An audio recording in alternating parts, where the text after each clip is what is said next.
Hola, muy buenas tardes a todos. Quiero darle la bienvenida nuevamente a nuestros programas en vivo de acá desde el hospital, nuevamente con nuestros programas de salud. Hoy vamos a hablar sobre el manejo psicológico y nutricional de los trastornos de la conducta alimentaria. Para ello nos acompaña nuestro nutricionista José Manuel López y nuestra psicóloga María Alejandra González, ambos del programa de salud pública del hospital. A ellos les quiero dar la bienvenida y las gracias por estar acá con nosotros el día de hoy. Bueno, buenas tardes, muchas gracias por este espacio. Muchas gracias, Lady, por el espacio, al hospital. Es muy importante empezar a hablar de estos temas, ¿cierto? Estos temas se hacen con la finalidad de que... Está apagado. Prende. Muy buenas tardes para todos, muchas gracias por acompañarnos en la tarde de hoy.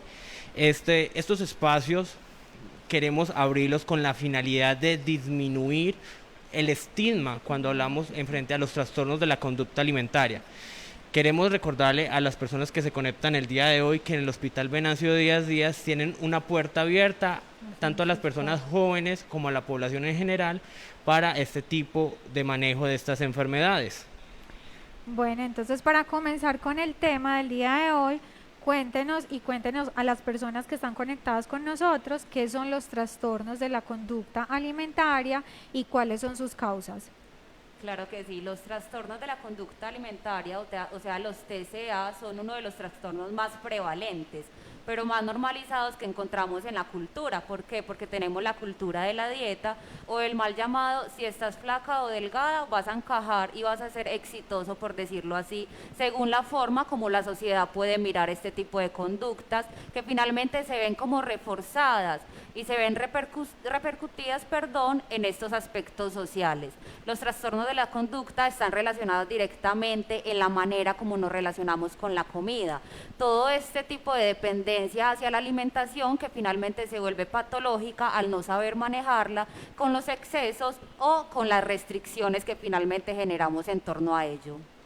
Bueno, en este tema de los trastornos de la conducta alimentaria, cuando hablamos de criterios diagnósticos, ¿a qué se hace referencia?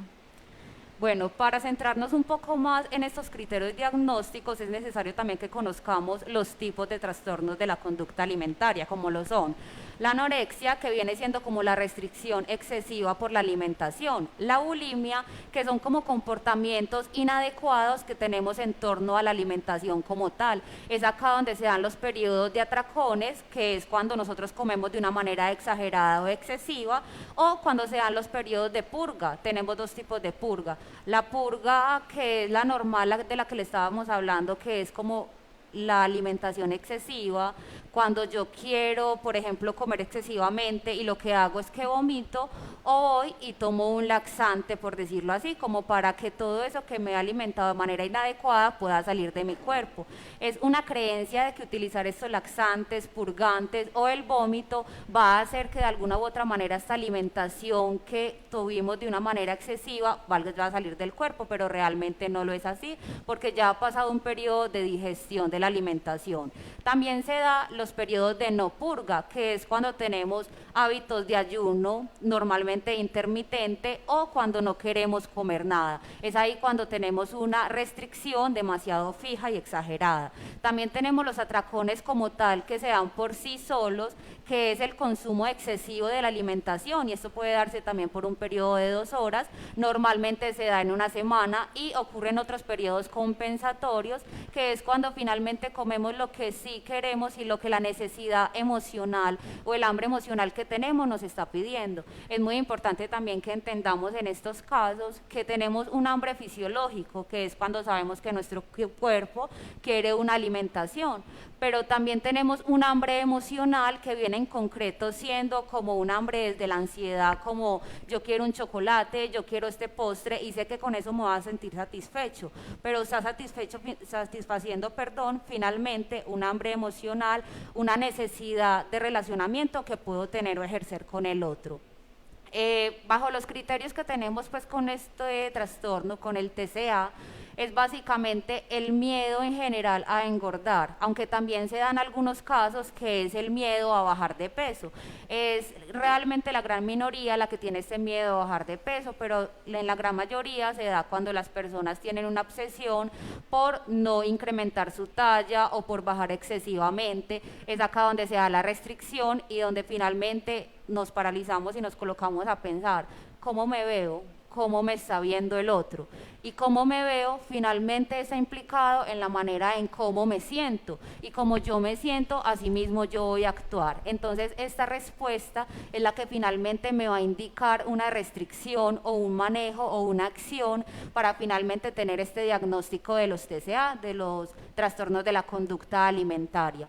También es muy importante que entendamos que en este manejo o en estos diagnósticos o criterios del TCA se da mucho el miedo. Entonces, el miedo a que me invita a hacer que la necesidad que está partiendo de mi hambre emocional, de lo que quiero comer, pero también de lo que no quiero que los otros vean en mí. También se da la culpa, entonces la culpa inmediatamente es un activador a aceptar que debo actuar en pro a esa necesidad que quizás el cuerpo me está pidiendo. Bueno, y cuando ustedes les llegan este tipo de pacientes con este trastorno de la conducta alimentaria, ¿cierto? ¿Cómo ustedes, que son expertos, hacen la valoración para dar un diagnóstico de que tienen este tipo de problemas?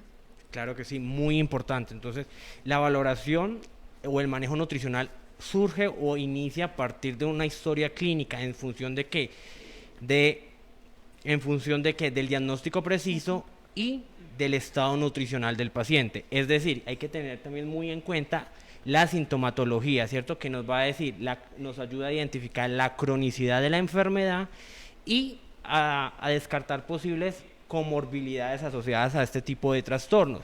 Algo muy particular que sucede con este tipo de pacientes es que la mayoría de ellos muy frecuentemente son inconscientes de la enfermedad. Para esta manera encontrar una sintomatología más precisa nos podemos apoyar del entorno familiar o del grupo de apoyo.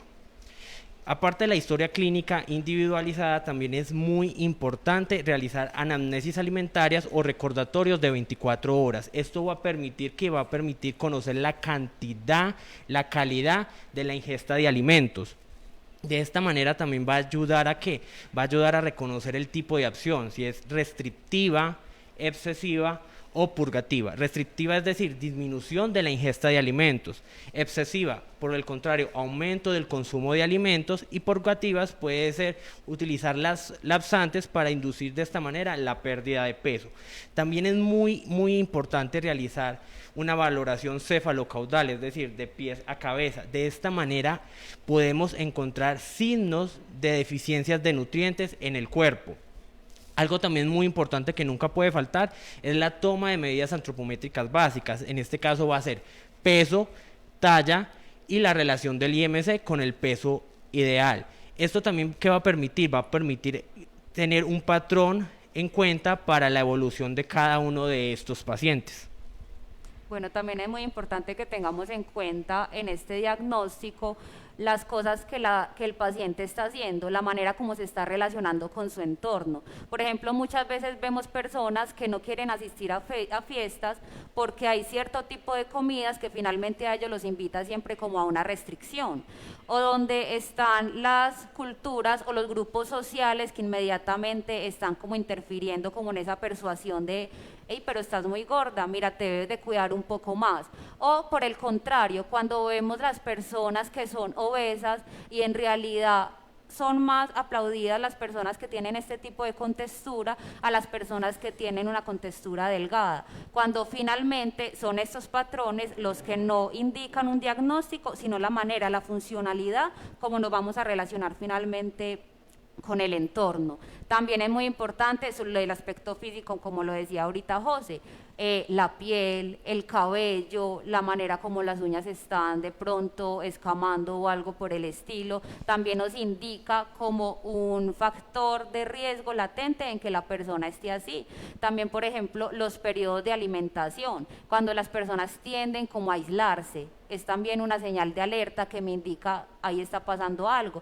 La funcionalidad con el cuerpo realmente, si está como en un estado más de fatiga, si la relación con los otros, la irritabilidad, también podemos mirar como este tipo de aspectos. Sí, muy importante, porque no solo la alimentación cumple un proceso fisiológico, también cumple con todos estos entornos sociales, como lo acaba de decir Alejandra, ¿cierto? Entonces, por esto es muy importante que disminuir el estigma en cuanto hablamos de este tipo de trastornos. Al disminuir el estigma estamos abriendo la posibilidad de que jóvenes, adolescentes y mujeres se abran y nos den la posibilidad de llegar a ellos y hacer un diagnóstico y un tratamiento oportuno.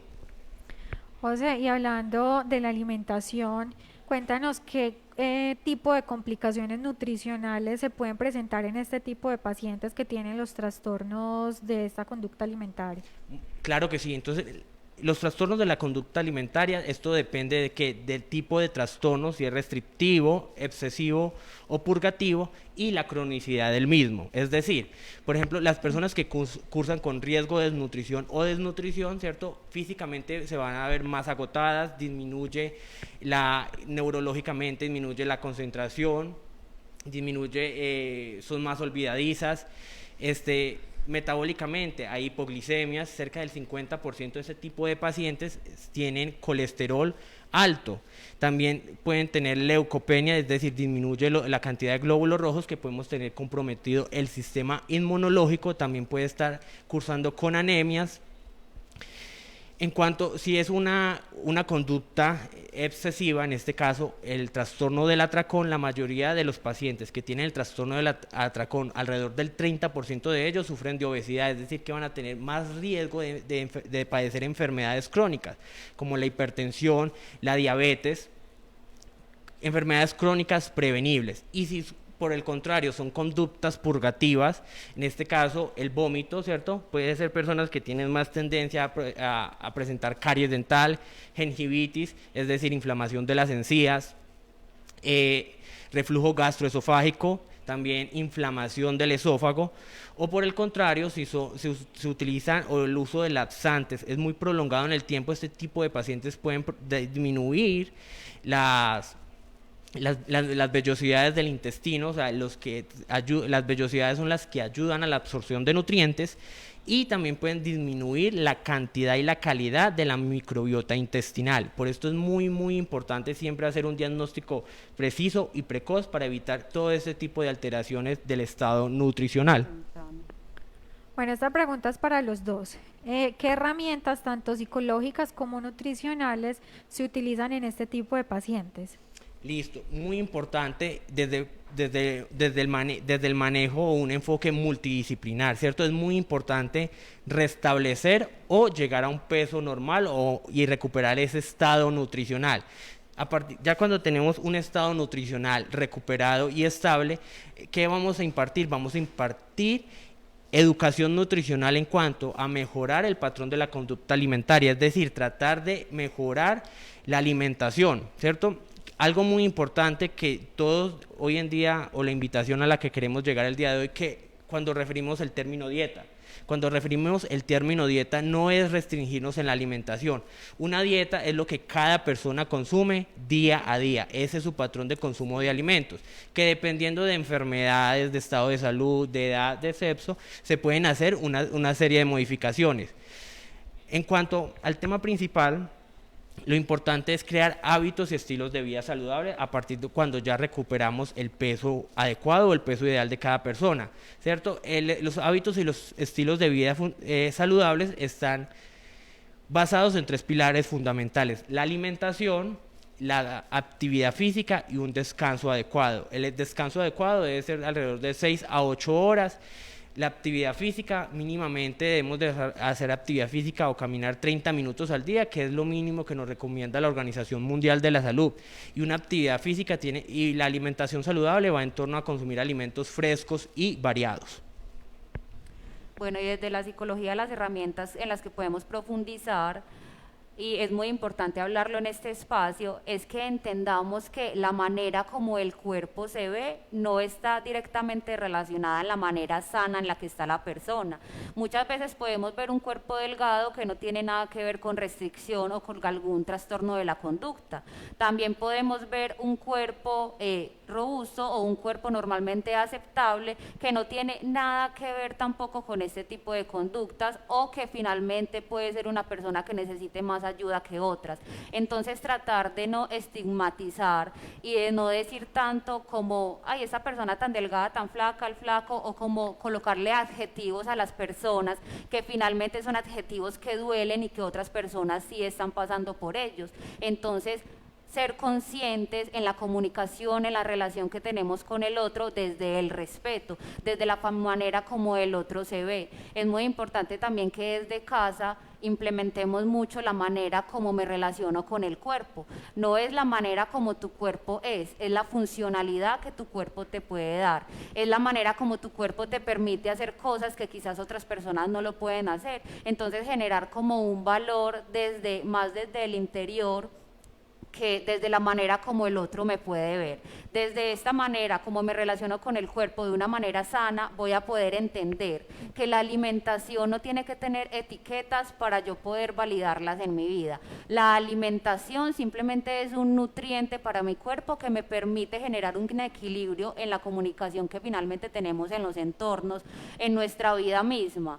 Entonces, desde todos estos factores, también entender desde la psicoeducación que se da finalmente con la familia, de que en muchos aspectos o en muchos campos se habla de que esos trastornos de la conducta alimentaria finalmente crecen en casa, pero realmente es el contexto cultural, es la sociedad la que inmediatamente está dando como una repercusión o una idea directa de que el cuerpo tiene que verse de X o Y manera para poder ser validado, y en realidad no es. Y este es el momento, estos son los espacios para hablar de eso, para saber que el cuerpo es el medio y el mecanismo, más no el fin, y que el interior finalmente me va a puntualizar más hacia otras cosas más exitosas y más positivas que la manera como mi cuerpo pueda estar.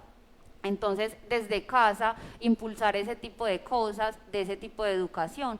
También, como les estaba diciendo, hay un mito muy prevalente que es que todos estos tipos de trastornos de la conducta crecen en casa, pero en realidad no lo es así. La familia puede ser un gran aliado en el momento de que estas personas, cuando son diagnosticadas, vayan a salir de ello. También es muy importante evitar ese tipo de comentarios referentes netamente a la alimentación o a la forma como las otras personas se ven.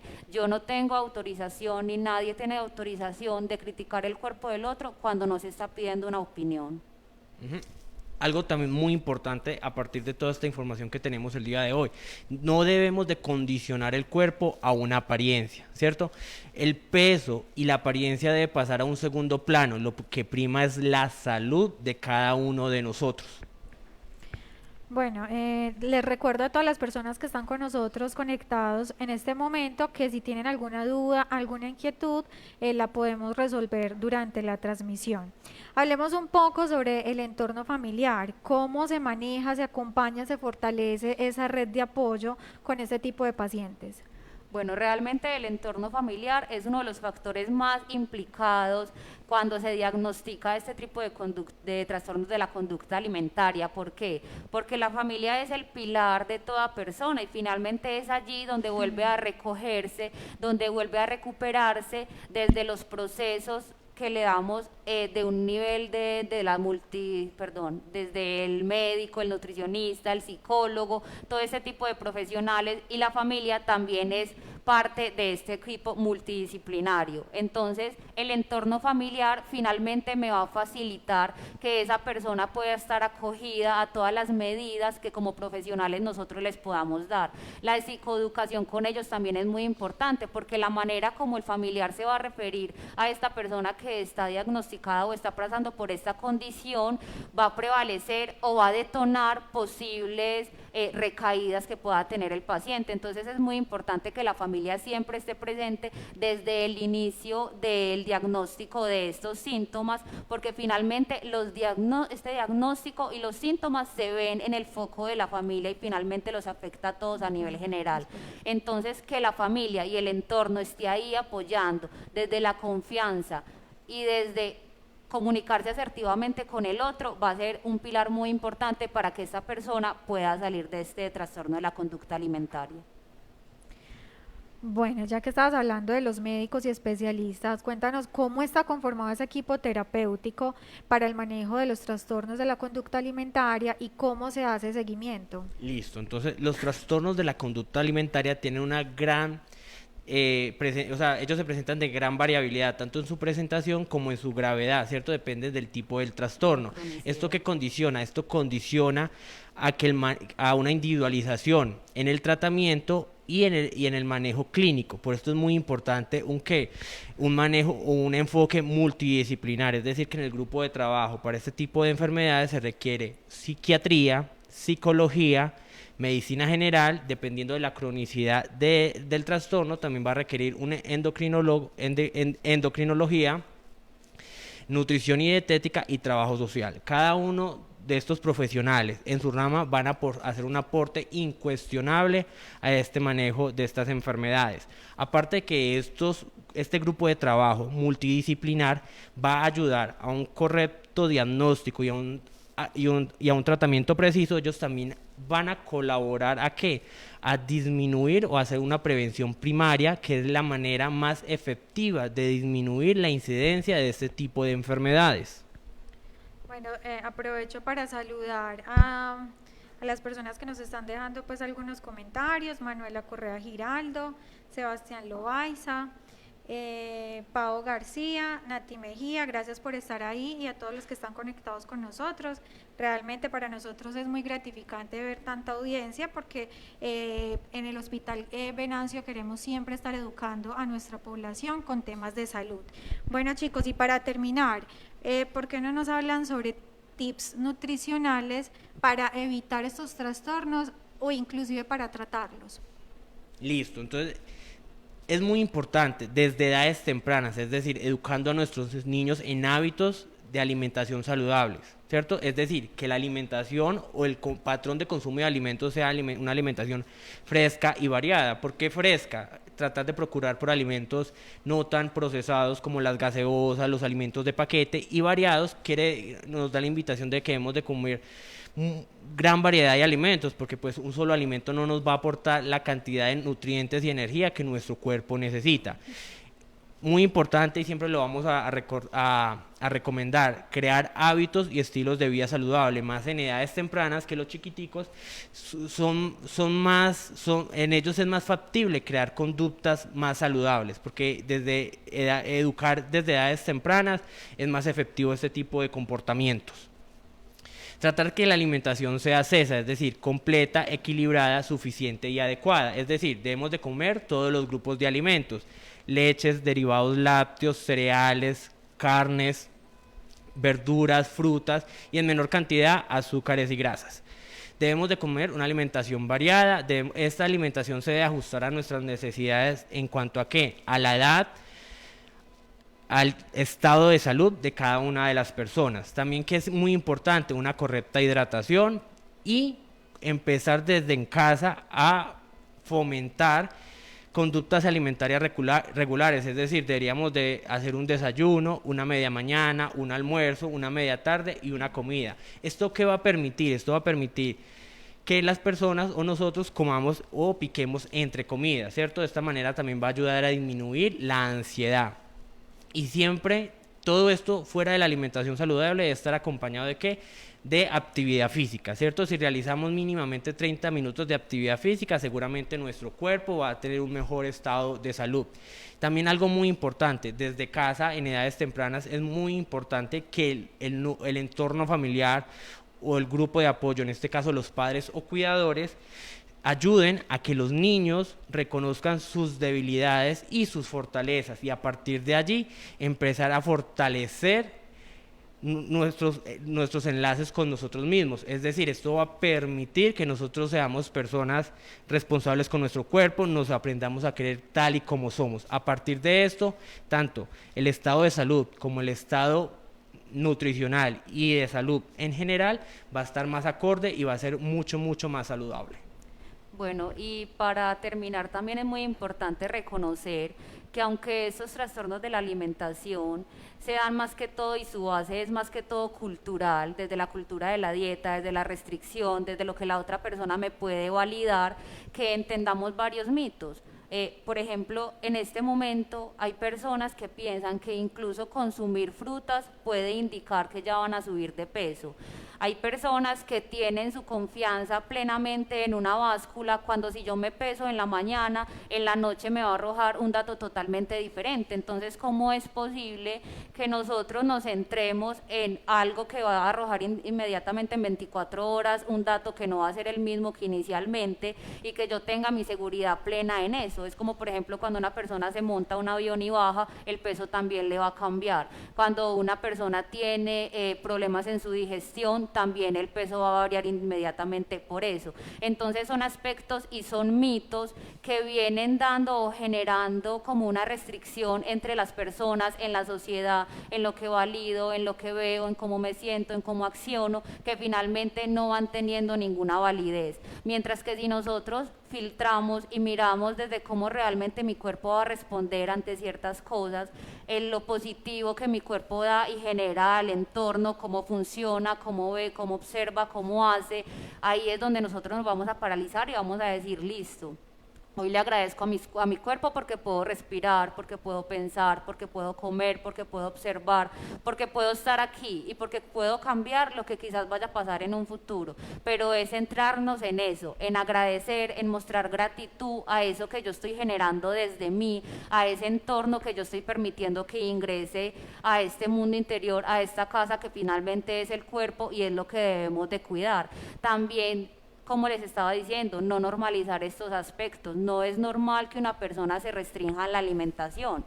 No es normal que a mí me dé remordimiento comerme un chocolate cuando quizás mi cuerpo simplemente lo quiera por una necesidad o por un antojo. Entonces son cosas de las que debemos de partir. La relación que yo tengo con la alimentación es directamente la relación que yo tengo con el bienestar que mi cuerpo finalmente va a sentir, pero partir también de que dieta no implica que sea algo restrictivo como lo estaba diciendo ahorita José. La dieta es lo que todas las personas tienen a diario y no tiene que ser precisamente el quitar o el evitar que mi cuerpo genere procesos o se le quite su funcionalidad normal porque yo tengo que estar pensando en lo que como, en lo que no como o cómo mi cuerpo se va a ver ante los demás. Bueno, ¿algo más para agregar? No, sí. Todo lo que hemos mencionado el día de hoy, ¿cierto? Siempre, siempre brindando y abriendo las puertas a la población, a nuestros pacientes, para que siempre sepan que desde el programa de salud pública del Hospital Venancio Díaz tienen una puerta abierta para hablar de todos estos temas y saben que seguramente van a encontrar más información y un apoyo y un brazo en el cual pueden apoyarse. Y siempre vamos a encontrar una causa y la causa siempre va a estar en el proceso terapéutico que me va a arrojar directamente qué es lo que está pasando conmigo, porque estos procesos que están relacionados con la manera como me relaciono, como dependo de la comida, tienen una base y siempre la base va a ser emocional. Entonces acá vamos a estar para ustedes, para hablarlo y para finalmente sanarlo. Bueno, muchas gracias a ustedes por estar con nosotros el día de hoy compartiendo este tema tan importante. A ustedes, los que están conectados con nosotros, gracias por siempre estar ahí en este espacio.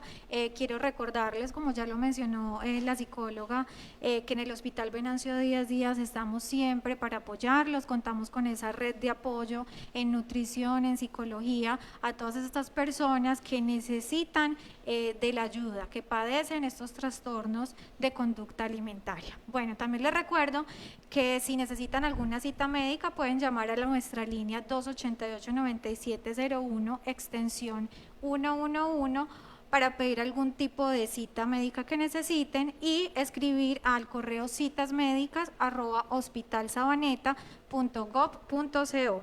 Muchas gracias por estar con nosotros. Hasta una próxima oportunidad. Muchas gracias. Muchas gracias, buenas tardes.